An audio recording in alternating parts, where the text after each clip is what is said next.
السلام علیکم ناظرین کرام، ایک دفعہ کا ذکر ہے کہ کسی شہر میں میاں بیوی رہتے تھے جو نہایت محتاج اور غریب تھے، لیکن بہت ہی دیندار اور صابر و شاکر تھے۔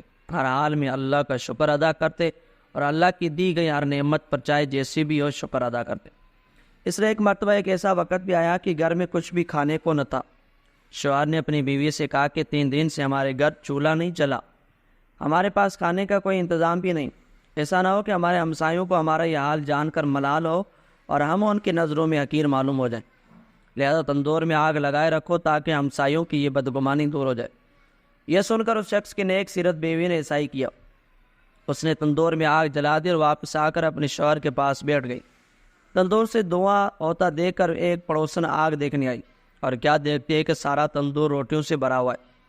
یہ دیکھ کر اس نے ایک سیرت بیوی کو آواز دی کہ یہ اللہ کی بندی، تم تندور میں روٹیاں لگا کر ایسی بے خبر ہو گئی کہ خبر تک نہ لی۔ یہ سن کر اس عورت نے گھر جا کر تندور دیکھا تو واقعی اللہ کی قدرت کا عظیم نظارہ اور کرشمہ نظر آیا۔ تندور میں روٹیاں بھری ہوئی ہیں اور تندور روٹیوں سے لبریز تھا۔ اس نے اس میں سے روٹیاں نکال کر شوہر کے سامنے لا کر رکھیں اور وہ خود حیرت میں ڈوبی ہوئی تھی کہ یہ کیا ماجرا ہے۔ یہ دیکھ کر اس عورت کے شوہر نے کہا، اس میں حیرت اور تعجب کی کیا بات ہے؟ اللہ کی ذات اس سے زیادہ ہزاروں قدرت رکھتی ہے۔ پھر دونوں میاں بیوی نے خوب پیٹ بھر کر اور شکم سے رو کر کھانا کھایا۔ کھانا کھانے کے بعد انہوں نے اللہ کا شکر ادا کیا جس نے اس کھانے سے نوازا۔ اس عورت نے سوچا کہ میرا شوہر اتنا ایماندار ہے اور اللہ کی ذات پر اتنا بھروسہ رکھتا ہے، یہ سب کچھ اس کی قوت ایمانی کی وجہ سے ہوا ہے۔ اس نے اپنے شوہر سے کہا کہ اللہ تعالیٰ سے دعا کیجیے کہ ہمیں کوئی ایسی چیز عنایت فرما دے کہ جس سے دنیا کی روز روز کی فکر دور ہو جائے اور ہم دن رات اللہ کی عبادت میں لگے رہیں۔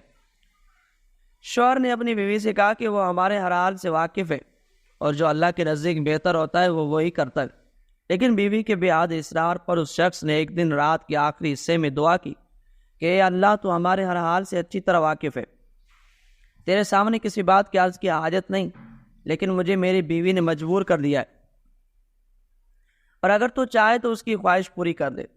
جب وہ شخص دعا کر رہا تھا تو اچانک اس کی ایک طاق سے ایک ہاتھ باہر نکلا جس میں ایک ایسا روشن موتی تھا جس سے پورا گھر روشن ہو گیا، پھر وہ موتی رکھ کر غائب ہو گیا۔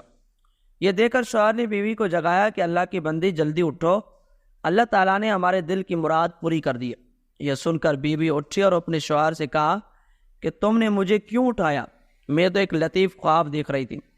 پھر وہ بیوی اپنا خواب بتانے لگی کہ میں نے خواب میں دیکھا کہ جنت ہر طرح سے سجی ہوئی ہے، اس میں ایک نہایت عمدہ مکان جو کہ جواہرات سے بنا ہوا ہے اور اس قدر مزین اور روشن ہے کہ آفتاب بھی اس کی روشنی دیکھ کر شرماتا ہے۔ میں اس کی خوبصورتی دیکھ کر کھوئی ہوئی تھی کہ ہوش آنے پر میں نے پوچھا یہ عالیشان گھر کس کو ملے گا؟ تو مجھے جواب ملا کہ یہ تم دونوں میاں بیوی کے لیے ہے۔ یہ سن کر میری خوشی کی کوئی انتہا نہ رہی۔ پھر میں کیا دیکھتی ہوں کہ ایک روشن موتی اس مکان سے گم ہو گیا اور مکان بدنما ہو گیا۔ میں نے پوچھا یہ کیا ہوا؟ جواب ملا کہ وہ روشن موتی جس سے تمہارا مکان روشن تھا، وہ موتی تمہاری خواہشات کے مطابق دنیا میں چلا گیا۔ جس قدر تم دنیا میں راحت و آرام چاہو گی اسی قدر یہاں کے رستوں میں کمی ہوتی جائے گی۔ یہ سن کر میں حواس باختہ ہو گئی اور دنیا کی لذتوں اور آرام سے بے نیاز میں اس کشمکش میں تھی کہ تم نے مجھے جگا دیا۔ لہذا آپ اللہ تعالیٰ سے پھر دعا کیجیے کہ یہ روشن موتی جہاں سے گم ہوا پھر وہیں اپنے مقام پر واپس چلا جائے، کیونکہ دنیا کی لذت سے باقی مکان کو ناقص بنا دینا سخت حماقت۔ چنانچہ اس کے شوہر نے پھر اللہ کے سامنے عرض کی، اے میرے اللہ، تو بڑا رحیم و کریم ہے، تو نے اپنی بندی کو جنت کا مزہ دکھا کر اس کو دنیاوی لذتوں سے نجات دی اور اسی طرح تو نے مخالف کو ایک موافق بنا دیا۔ میں تیری نعمت اور عنایت کا کس منہ سے شکر ادا کروں؟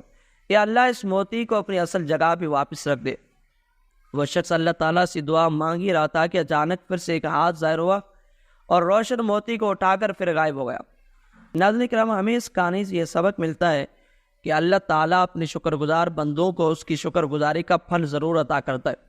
ہمیں چاہیے کہ ہم اس دنیاوی لالچ کے بجائے اپنی آخرت کی زندگی کے لیے دعا کریں کہ اللہ ہماری فانی دنیا اور زندگی کو بہتر روشن کریں۔ یہ دنیا ایک دھوکہ ہے اور آخرت کی زندگی ہمیشہ قائم رہنے والی ہے۔ اللہ تعالیٰ سے تو اللہ تعالیٰ ہمیں ثابت قدم رکھے اور ہمیں توفیق دے کہ ہم دنیا میں رہ کر اپنی آخرت کی زندگی کو بہتر بنا سکیں اور اس فانی دنیا میں اپنے ایمان پر مضبوط رہے۔ اور دوسرا سبق ہمیں اس کہانی سے یہ ملتا ہے، چاہے انسان کتنی مشکلات کے اندر ہو، پریشانیوں میں ہو، مصیبتوں میں ہو، لیکن جب اللہ تعالیٰ پر وہ بندہ بھروسہ کرتا ہے تو اللہ تعالیٰ اسے وہاں سے رزق عطا فرماتا ہے جہاں اس کا گمان بھی نہیں ہوتا، اور اللہ تعالیٰ وہاں سے اس بندے کی مشکلات کے لیے کوئی ایسی چیز پیدا کر دیتا ہے جو اس کی تمام مشکلات کو ختم کر دیتی ہے۔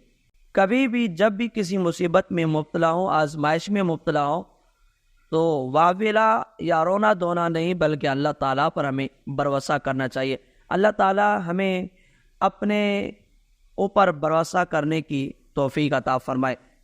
تو ناظرین کرام، یہ تھی ہماری آج کی ویڈیو، امید کرتا ہوں آپ کو پسند آئی ہوگی، اور اگر پسند آئی ہے تو ہمارے اس چینل کو بھی ضرور سبسکرائب کیجیے اور بیل آئیکن کو بھی ضرور دبائیے تاکہ ہمارے اس طرح کی ہر نیو آنے والی انٹرسٹ ویڈیوز آپ کو بر وقت ملتی رہیں اور آپ اپنی زندگی کے لمحات کو خوشگوار بنا سکیں۔ اللہ حافظ۔